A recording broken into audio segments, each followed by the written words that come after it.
ថៃមិនត្រឹមតែមិនទទួលស្គាល់ការពិតថែមទាំងចោទកម្ពុជាយើងថាបានក្លែងបន្លំខ្លួនធ្វើជា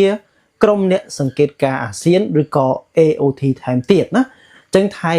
និយាយបែបនេះប្រៀបបីដូចជាមើលងាយណាស្ថាប័នក្រុមអ្នកសង្កេតការអាស៊ានអញ្ចឹងណាគឺមិនមែនចេះតែក្លែងបន្លំដើរទូតាមតែចិត្តដោយដែលថៃចោទប្រកាន់បាននោះទេចឹងយើងចង់ដឹងព័ត៌មានលម្អិតបែបណាយើងមកប្រែកាសែតថៃមួយនឹងទាំងអស់គ្នាកាសែតមួយនេះគឺខ្ញុំដកស្រង់ចេញពីប៉ុស្តិ៍ PPTV HD 36ដែលចំណងជើងកាសែតនឹងគេដាក់ថាម៉េចកម្ពុជាបានក្លែងបន្លំគណៈអ្នកសង្កេតការអាស៊ានឬក៏ AOT នឹងត្រួតពិនិត្យព្រំដែនហើយថែមទាំងឲ្យផាវហើយមូលបង្កាច់ទាហានថៃណាគេថាដែលផ្ទុះអាវុធថ្ងៃមិញហ្នឹងគឺកម្ពុជាយើងទេជាអ្នកដុតផាវណាហើយវាមិនត្រឹមតែមិនទទួលស្គាល់ការពិតវាថែមទាំងបង្វែរស្ថានភាពថាយើងនឹងជាអ្នកបង្ករឿងនឹងជាអ្នកដុតផាវហើយមួយទៀតចោទថាយើងនឹងបន្លំខ្លួនធ្វើជាក្រុមអ្នកសង្កេតការអាស៊ានឬក៏ AOT ថែមទៀតណាធ្វើបែបហ្នឹងដូចជាមើលងាយស្ថាប័នអ្នកសង្កេតការអាស៊ានដូចនេះផងដែរអញ្ចឹងមុននឹងយើងលម្អិតព័ត៌មានទី1យើងទៅមើលចំណងជើងព័ត៌មានសំខាន់2ទៀតណាបងប្អូនវីដេអូនេះយើងមានទាំងអស់3ព័ត៌មានទី2នេះគឺខ្ញុំដកស្រង់ចេញពីប៉ុស្តិ៍លេខ7ថៃដែលចំណងជើងកាសែតគេដាក់ថាម៉េចនាយករដ្ឋមន្ត្រីបានផ្ញើលិខិតទៅដល់ដៃត្រាំហើយដោយជំរុញឲ្យកម្ពុជាយើងនឹងធ្វើតាមកិច្ចព្រមព្រៀងណារឿងកិច្ចព្រមព្រៀងមានតែថៃទេដែលតែងតែមិនធ្វើតាមមិនគោរពតាមណាប៉ុន្តែសម្រាប់កម្ពុជាយើងដូចជាមិនដូចនេះទេណាហើយព័ត៌មានសំខាន់ទី3ហ្នឹងគឺថៃគេបានដាក់ចំណងជើងថាម៉េចលាតត្រដាងកន្ត្រកយោងទាហានកម្ពុជាយ៉ាងហោចណាស់គឺមាន2ចំណុចនៅឯសមរភូមិតាក្របីប្រើដើម្បីដឹកជញ្ជូនភក្សរភាណាដើម្បីដឹកជញ្ជូនស្បៀងកងទ័ពហ្នឹងណាអញ្ចឹងថៃវាតាមដានយើងល្អិតល្អន់ដែរណាបងប្អូនទាក់ទងទៅនឹងរឿងយុទ្ធសាស្ត្រទាហានអីហ្នឹងគឺវាតែងតែខ្លំមើលណាជាពិសេសតំបន់តាក្របីអីហ្នឹងឥឡូវយើងទៅលម្អិតព័ត៌មានទី1ទាំងអស់គ្នាហើយបងប្អូនកុំភ្លេចជួយ Subscribe Channel ម្នាក់មួយផងដើម្បីទទួលបានព័ត៌មានផ្សេងចែករំលែកឬក៏លាតត្រដាងកម្ពុជាបានក្លែងបន្លំក្រុមអ្នកសង្កេតការអាស៊ានត្រួតពិនិត្យព្រំដែនថែមទាំងដុតផាវហើយមូលបង្កាច់ទាហានថៃណានេះតាមការលៀងខ្លួនណាឬក៏លៀងគូតរបស់ថៃមិនទទួលស្គាល់ការពិតនោះទេកងម៉ារីនខេត្តត្រាតទម្លាយថាកម្ពុជាក្លែងបន្លំគណៈប្រតិភូឬក៏អ្នកសង្កេតការ AOT មកត្រួតពិនិត្យព្រំដែនតំបន់ថ្មដាថែមទាំងដុតផាវមួយគ្រាប់ក្នុងគោលបំណងចោទប្រកាន់ទាហានថៃណាវាទៅជាអញ្ចឹងឆ្កយទៅវិញហើយទៅចេញយើងនឹងទៅដុតផាវមូលបង្កាច់វាឯណាគឺពិបាកនិយាយគ្នាតែម្ដងណាសម្រាប់ថៃចំណែកមេបញ្ជាការកងអនុសេនាតូចម៉ារីនបានបញ្ជាឲ្យទាហានថៃត្រៀមលក្ខណៈប្រុងប្រយ័ត្នខ្ពស់បំផុតនៅថ្ងៃទី19ខែវិច្ឆិកាឆ្នាំ2025វរៈស្នេហ៍ឯកជើងទឹកណាបងប្អូនធម្មមនុស្សវណ្ណាមេបញ្ជាការកងឯកភាពពិសេសនៃកងម៉ារីនខេត្តត្រាតបានធ្វើការបកស្រាយថ្លែងការណ៍ពាក់ព័ន្ធនឹងករណីដែលទីភ្នាក់ងារសារព័ត៌មាន Fresh News បានរាយការណ៍ថាក្រសួងការពារជាតិកម្ពុជាបានដឹកនាំគណៈអ្នកសង្កេតការអាស៊ាន AOT ខាងភាគីកម្ពុជាចុះទៅត្រួតពិនិត្យតំបន់ចំពោះហេតុការណ៍ផ្អាកបាញ់នៅបរិវេណប៉ុស្តិ៍ត្រួតពិនិត្យ CH1 ឬក៏ខ្មែរយើងហៅប៉ុស្តិ៍ឆ1ហ្នឹងត្រង់ច្រកទ្វារលេខ1ឃុំថ្មដាស្រុកវាលវែងខេត្តពោធិ៍សាត់កាលពីថ្ងៃទី19វិច្ឆិកាឆ្នាំ2025វេលាម៉ោង 11:08 នាទីព្រឹកនោះ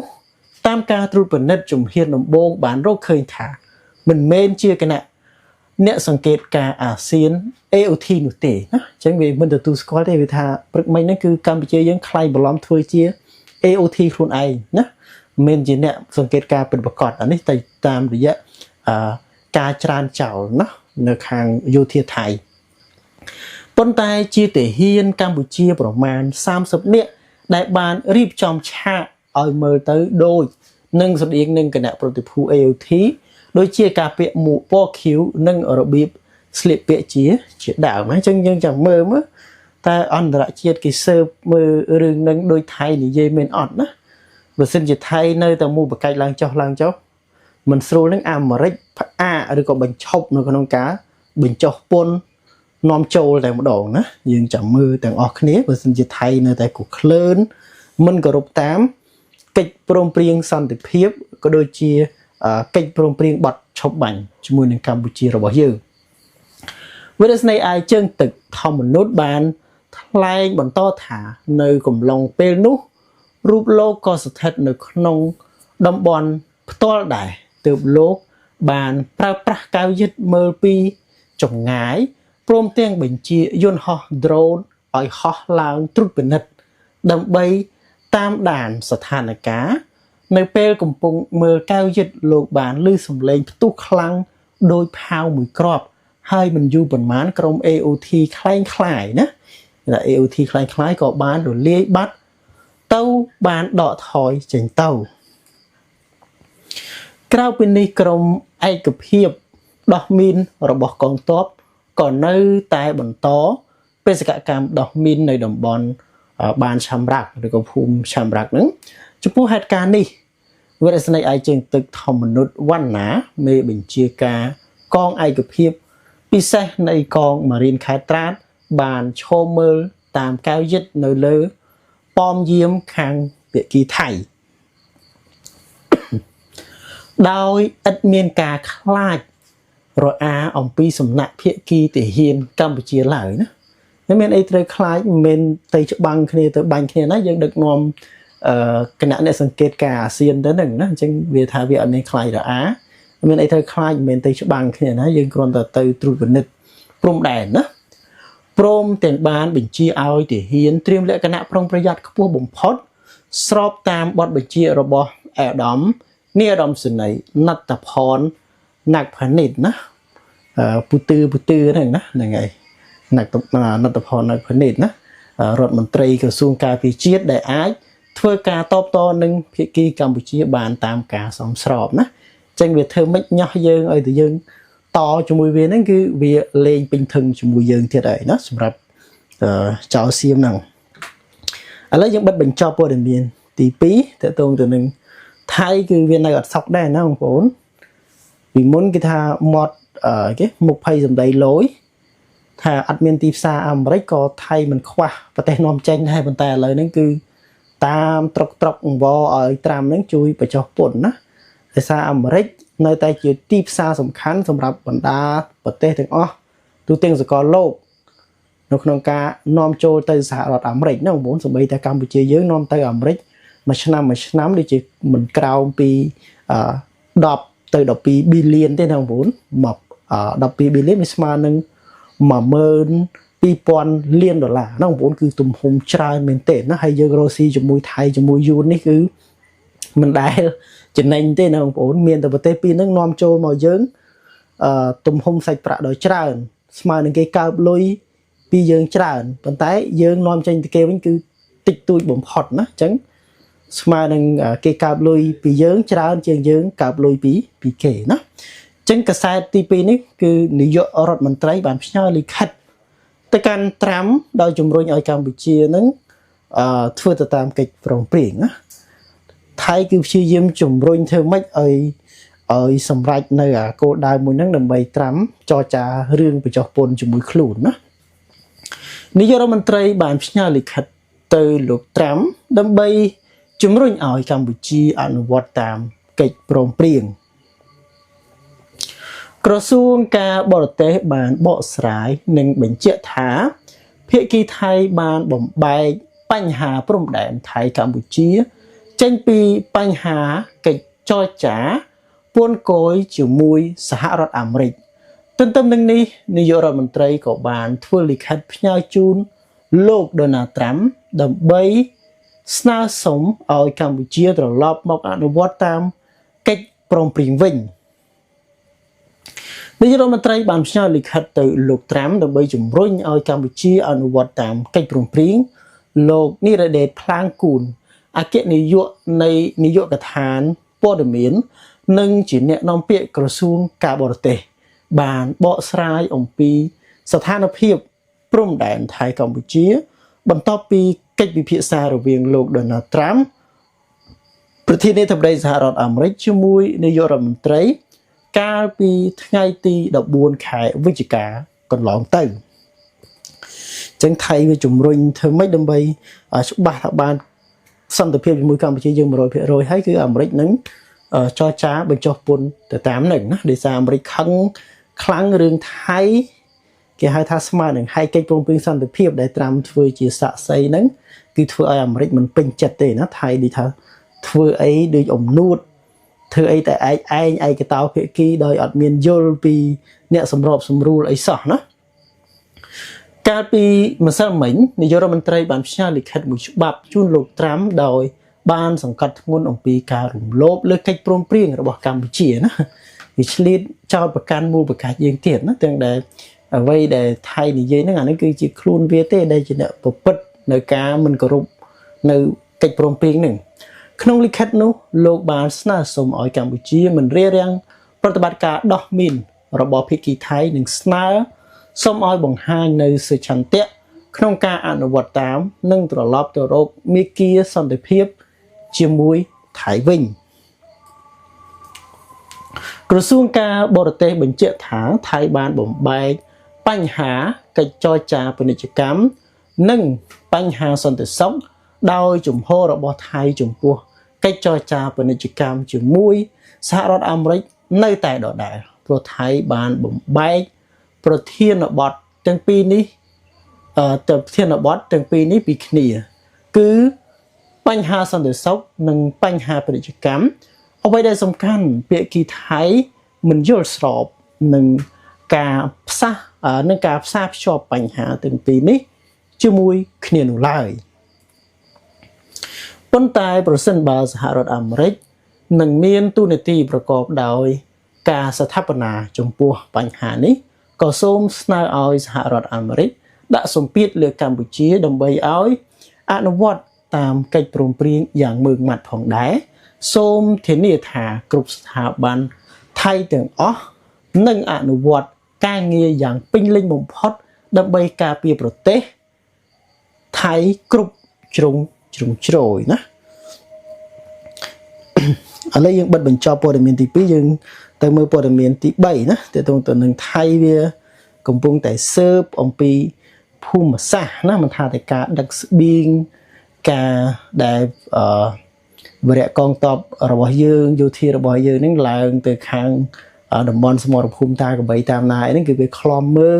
ជាប់ជានិច្ចណាបងប្អូនឥឡូវយើងទៅលំអិតព័ត៌មានសំខាន់ទី3ទាំងអស់គ្នាលាតត្រដាងកន្ត្រកយោងទាហានកម្ពុជាយ៉ាងហោចណាស់គឺ2ចំណុចឬក៏2ទីតាំងនៅក្នុងសមរភូមិតាក្របីណាដែលប្រើសម្រាប់នៅក្នុងការដឹកជញ្ជូនភស្តុភារណាឬក៏គេហៅថាគេបងប្អូនស្បៀងសម្រាប់ទាហានហ្នឹងឥឡូវយើងទៅលំអិតទាំងអស់គ្នាបើទិន្នន័យរទេះយោងរបស់កម្ពុជា2ចំណុចនៅតំបន់ជួរមុខតាក្របីសម្រាប់ដឹកជញ្ជូនភស្តុភារទំព័រល្បីមួយបានបង្ហើបព័ត៌មានអំពីការសាងសង់រទេះយោងរបស់ទាហានកម្ពុជានៅតំបន់ជួរមុខតាក្របីដែលមានយ៉ាងតិច2ចំណុចសម្រាប់ដឹកជញ្ជូនភស្តុភារឡើងលើកំពូលទូល350ណាឬក៏ថៃវាហៅនេះមុននៅ350ហ្នឹងកន្លងមកមានការបង្ហើបព័ត៌មានពីការសាងសង់រទេះយោងរបស់ទាហានកម្ពុជាជាបន្តបន្ទាប់នៅលើបណ្ដាញសង្គមរបស់ភាគីកម្ពុជាថ្មីនេះទំព័រ Facebook ថៃ Burma Railway ឬក៏ทางរថไฟสายមរណៈបានបង្ហាញទិន្នន័យនៃការសាងសង់រទេះយោងនៅតំបន់ជួរមុខតាក្របីដែលរកឃើញយ៉ាងតិច2ចំណុចដោយទំព័រ Facebook ថៃ Burma Railway ឬក៏ทางរថไฟสายមរណៈនឹងបានបង្ហោះថាភូមិសាស្ត្រតំបន់នេះនៅក្នុងទឹកដីខាងខ្មែរត្រង់តំបន់ព្រំដែនភាគខាងជើងនៃប្រទេសកម្ពុជាគឺជាតំបន់វាលរៀបរួចមកភូមិសាស្ត្រនឹងប្រែទៅជាតំបន់ថ្មឬទីទួលខ្ពស់ចោតខ្លាំងទៅតាមចំណុចខ្លះតំបន់តាក្របីមានលក្ខណៈជាច្រាំងថ្មចោតខ្ពស់ស្រដៀងនឹងជណ្ដើរដែលផ្ទៃដីវាលរៀបរបស់ភាគីខ្មែរអាចប្រៀបបានទៅនឹងជំហានដំបូងបន្ទាប់មកជំហានទី2គឺជាតំបន់វាលរៀបដែលមានកម្ពស់ប្រហែល260ម៉ែត្រពីនីវ៉ូទឹកសមុទ្រហើយកន្លែងនេះគឺជាទីតាំងរបស់មូលដ្ឋានទ័ពខ្មែរជាច្រើនកន្លែងព្រោះព្រំដែនកម្ពុជាយើងជាមួយថៃហ្នឹងភាគច្រើនវាមានកន្លែងខ្លះគឺភាគច្រើនគឺយើងត្រូវឡើងបងប្អូនហ្នឹងហើយទីតាំងឌីតាកបីហ្នឹងគឺត្រូវឡើងទៅលើភ្នំណាដោយសារតែព្រំដែនជួរហ្នឹងភាគច្រើនមិនគេហៅថាខ្មែរលើខ្មែរកណ្ដាលខ្មែរក្រោមណាបងប្អូនយើងខ្មែរកណ្ដាលណាអញ្ចឹងនៅហ្នឹងខ្មែរលើភាគច្រើនគឺកម្ពស់ដូចគេមើលមកយើងមកដូចយើងនៅខាងទៀបអញ្ចឹងណាបងប្អូនគេនៅទូខ្ពស់អញ្ចឹងឥឡូវយើងទៅជាបន្តទៀតហើយចំណុចនេះក៏មានផ្លូវថ្នល់ពីថ្មដូនឬតំបន់ជុំវិញច្រកក្រាំងដែលប្រើសម្រាប់ដឹកជញ្ជូនភស្តុភារមកដល់តំបន់នេះតំបន់វាលរៀបជំហានទី2នេះតទៅមុខនឹងត្រូវហៅថាមូលដ្ឋានទ័ពខ្មែរ260ដាក់ឈ្មោះតាមកម្ពស់ផ្ទៃដីដើម្បីងាយស្រួលយល់ជំហានទី3គឺជាកំពូលទូល350ទូលលេខ350នេះក៏មកពីកម្ពស់នៃកំពូលខ្ពស់បំផុតរបស់ភ្នំនេះគឺ350ម៉ែត្រពីនីវ៉ូទឹកសមុទ្រនោះមានន័យថាចម្ងាយកម្ពស់ពីកំពូលទូល350ទៅមូលដ្ឋានទ័ពខ្មែរ260គឺខុសគ្នាប្រហែល90ម៉ែត្រអញ្ចឹងមានន័យថាវានៅជិតគ្នាខ្លាំងដែរណាបងប្អូនឥឡូវយើងទៅជាបន្តទៀតពីដើមឡើយទីហ៊ានកម្ពុជាបានសាងសង់រទេះយោងយូរណាស់មកហើយគេយល់ថាគឺចាប់ផ្ដើមសាងសង់តាំងពីពេលដែលចូលមកកាន់កាប់តំបន់នេះរទេះយោងនេះអាចដឹកជញ្ជូនទាំងមនុស្សទាំងសម្ភារៈដោយអាចមើលឃើញពីចលនាសម្ព័ន្ធមូលដ្ឋានរទេះយោងដែលមានទំហំធំនិងវីដេអូឃ្លីបដែលត្រូវបានផ្សព្វផ្សាយកម្ពុជាបានកាត់ផ្លូវបំបែកចេញពីផ្លូវល្បាតព្រំដែនចូលទៅដល់តំបន់មូលដ្ឋានរទេះយោងហើយត្រង់មូលដ្ឋានរទេះយោងខាងក្រៅមានការសាងសង់សាលាសំណាក់សម្រាប់សម្រាកផងដែរតាមរយៈវីដេអូឃ្លីបដែលបានផ្សព្វផ្សាយគេឃើញថានៅក្នុងដំណាក់កាលដំបូងនៃរទេះយោងគឺមានលក្ខណៈ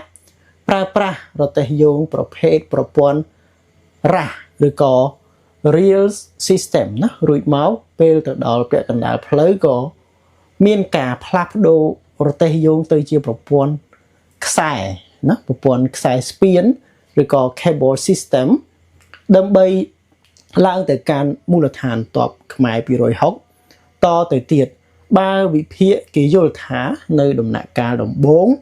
ដែលប្រើប្រព័ន្ធរ៉ាស់ទំនងជាតំបន់នោះមិនសូវមានភាពចោតខ្លាំងនោះទេប៉ុន្តែពេលទៅដល់ចំណុចដែលត្រូវផ្លាស់ប្ដូរទៅជាប្រព័ន្ធ